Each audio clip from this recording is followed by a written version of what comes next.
Hello everybody, my name is KingStix and welcome to Patch Notes 8.5 Rundown. Clearly the big thing of this patch that is happening is Keza is going to be released shortly. Azir got a damage decrease. This doesn't make any sense. He keeps getting nerfs just because he's strong in high elo because people really know how to use and abuse his kit. This is just another nail in the coffin of why you don't see Azir in lower elo. Those Qs a little bit too abusive. They're upping the mana cost up at later ranks. That way it'll force him to buy a mana item and not just go straight tank or anything like that. Jin's getting a little bit of bonus attack damage on his passive. Also, his Q damage ratio is being increased a decent amount at later ranks. For example, at rank 5, it is now going to be 70% instead of 60%. Fairly significant in the later game. That combined with his passive attack damage increase might be enough to make him a staple pick, or at least pick more often than he is now. Jin's W is also easier to snare now, being procced by more things. This buff is a little bit weird to me. I know Nocturne isn't the greatest pick. He is a champion that has very little counterplay with his ultimate on a squishy. You can't really see him coming and he gets on you so quick there's very little you can do. They're upping his passive base healing a lot in early and later ranks. The cooldown is also going to be getting refreshed much quicker per hit on champion. It's getting doubled to 2 seconds rather than 1. His Q's missile speed is going to be moving much quicker by 200 units. His W is getting an insane buff. If Shroud of Darkness is active when Nocturne recasts Paranoia, his ultimate, to dash to a target, it'll stay active until Nocturne reaches his target. That is really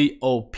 Previously, whenever Nocturne ulted, he had to really try to choose and decide when he wanted to use his W. If he's dashing past enemy champions, he might want to use it mid-dash. That way he doesn't get CC'd, or he might want to try to risk it and save it once he's on the champion. That way he can use it, so that way the champion can't push him off or anything like that.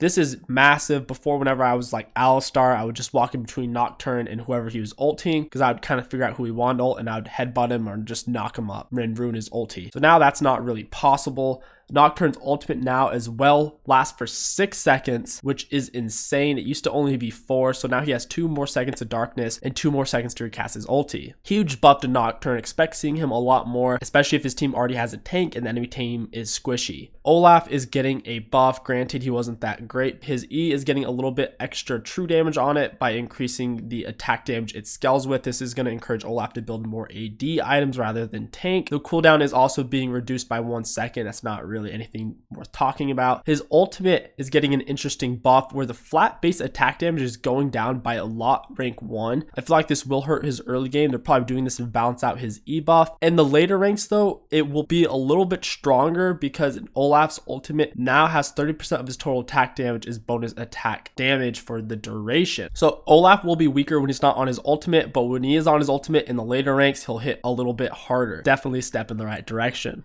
Rengar is getting general small buffs in every category. He's getting one for his passive, his Q, E, and ultimate. For some reason, they feel like Ryze is OP, maybe just because he's good in higher elo, because people understand how to use his ultimate. This is going to pretty much kill Ryze in lower elos. They're taking the spread damage on his E down to 50% when it used to be at 100. His AoE wave clear is going to be kind of shit now. Another reason not to pick a garbage champion like Ryze. The damage on his E single target is going up slightly in the earlier ranks. It's the same at later ranks. His ultimate is getting 60 seconds added to its cooldown. That's a whole minute. This nerf is really undeserved on Ryze, especially after the hourglass / stopwatch nerf where you can no longer press ulti, use the hourglass, and still go with it. This is going to hurt Ryze really hard. Expect to see a lot of these nerfs on Ryze to be changed or at least repealed a little bit. Riot still wants there to be a cancerous power farm jungler, so they're adding some attack damage growth back onto Shyvana. Skarner's stun is getting reduced by 0.25 seconds. He's just as good as he's been. This nerf really doesn't mean anything. Swain has been a giant turd sandwich since his release. People were super amped about him, but he just hasn't quite had that punch, so he's getting a decent buff on his Q, his W, his E,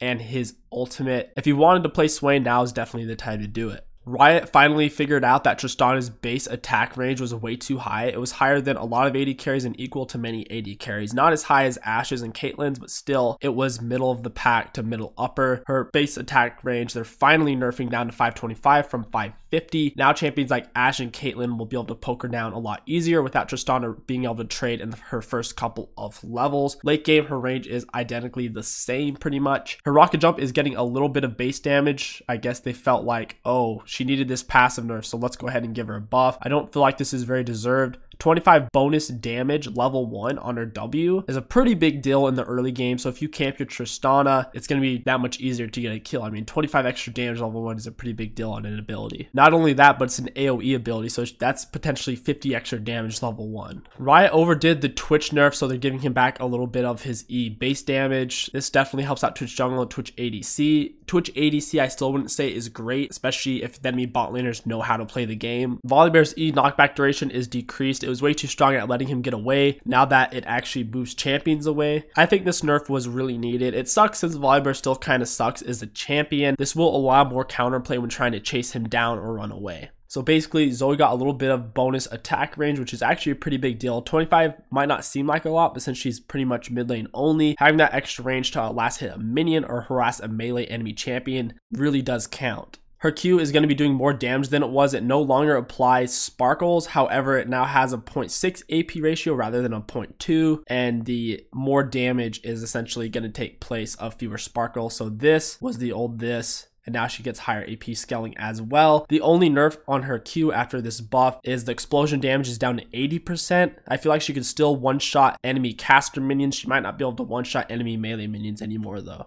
Zoe's W is being increased to 550 as well to match her auto attack range. The damage on it is going up by a little bit and the ability power ratio is as well. Overall, you could say this is a obvious buff to Zoe. I don't really know why they're doing this considering she's had an 80% ban rate. Good job, Riot. I'm just going to keep banning her. Sion's E has been way too easy to land. They did a bug fix where apparently what they didn't know. See, that's just the thing. With a lot of bugs fixes, Riot intentionally does these things to make a champion strong, either because they released a skin or they reworked this champion and they really want it to shine. And then later they're like, oh, it was a bug fix we didn't know. It's like, of course you knew. You just were waiting to take it back after that champion got too strong. So essentially what this should say is Sion nerf. His E now actually properly has the right hitbox. It no longer hits you even when it doesn't hit you. Banner of the Command. I know all of you have seen at least one video on this item. So with the recent Banner of Command buff, it allowed you to basically put Baron buff on any minion and you just do it on your siege minion since that's the strongest one anyways. It keeps it alive longer. And if you got Baron buff, then it's like you have two Baron buffs on that minion and they stack. It's pretty much impossible to kill, did loads of damage, very frustrating to play against. Really good on champions like Heimerdinger or maybe something like Anivia. This is getting taken out. I don't really see Banner of the Command being a viable item now. Big nerf to tanks, percent and bonus health modifier on Cinderholt getting knocked down to 15%. This will make it even harder to get a Warmog in your early levels. Hextech's GLP is getting a buff. I predicted that it would in the upcoming patch because the nerf on it seemed pretty intense. Is getting some of its slow back, is also getting some of its damage back as well. Warmog is getting a really big nerf. It might not seem like it, but now the health threshold just got nerfed from 2,750 up to 3,000. This will pretty much kill Warmog, at least as a second item on tanks like Zac and Sejuani, because after Cinderhulk, they would like to build it. But with the Cinderhulk health percent nerf and with this health threshold increase, it'll make it impossible to build Warmog as a second item. You're definitely going to have to build another health item after your Cinderhulk and then build Warmog if you still do want it. As a Soraka player, this hurts Soraka pretty bad as well because Soraka usually for her 5th or 6th item would build a Warmog. And now I don't know if she'll have enough HP unless she's maybe level 18 and builds this as her 6th item. Turrets now do slightly more damage to enemy melee minions. This was because Riot removed the bonus damage you did automatically to minions a patch or two ago, which made it harder for tanks to farm under turret. So this will hopefully help you last hit enemy melee minions whenever they are under your turret. So after 2 turret shots, just melee them and you'll be good to go. This is a buff I was not looking forward to. So Cloud Drake is getting a really big buff where it now grants 2% bonus movement speed per stack regardless of whether you are in combat or not. And now it's tripled while out of combat. So it's pretty much just as strong out of combat, especially in the mid and later game. And in the early, mid, and late game, it's so useful because now it's even in combat. So if you're getting hit and running away, how is the enemy going to chase you unless they have way more dashes and mobility than you as a champion? It's going to be really frustrating to play against. You'll probably see Cloud Drakes getting prioritized more than Flame Drakes at this point. Precision Domination stat bonus, very slight increase. So if you're taking Precision and Domination as your primary then secondary, you're getting 1 more AP and less than 1 more attack damage. Press the attack, they acted like it was a buff even though they nerfed it. Now it has 8% damage amp at level 1 rather than 4%, thank God. Every 80 carries taking Fleet of Footwork anyways. It was a stupid nerf to begin with. I'm glad they are reversing some of the effects. Fleet of Footwork is finally getting a nerf. This is great since Press the Attack just got a little bump. With this Fleet of Footwork nerf, it's going to make it harder for AD carries to just stand there, suck themselves off and heal mindlessly through lane phase. Fleet of Footwork is such a stupid keystone. It's basically just Warlord's Bloodlust but stronger. Aftershock is getting a nerf, cooldown from 20 seconds to 35 seconds. This will hurt melee tank supports a lot, things like Leona, Alistar, Taric. It's also going to suck for tank junglers in the mid and later games in team fights. It feels a little unnecessary since Warmog and Cinderhulk just got nerfed. This is 3 nerfs to tank junglers that you're definitely going to see in game. Open parties is going to be implemented this patch, which is great. So whenever you set up a party, let's say you want to do a normal blind pick, there is an option for you to leave it as an open party so anyone on your friends list can just automatically join you. Loot is going to be a lot better. Hextech chests will now only drop shards for champions worth 4,800 blue essence or more, so no longer you're going to be getting crappy Warwick or Rice shards. It's now much cheaper for you to upgrade your champion's mastery from mastery 5 to mastery 6 or from mastery 6 to mastery 7. There are some bug fixes in here. One of the main ones that I noted was the Alistar one. Now his Q W combo is working more properly after you queue it up. I noticed there were some issues with it last time I played him. There are also some skins coming out like the Resistance Alawi. It looks pretty cool if you ask me. It takes away from her hentai nature since her tentacles are kind of red now.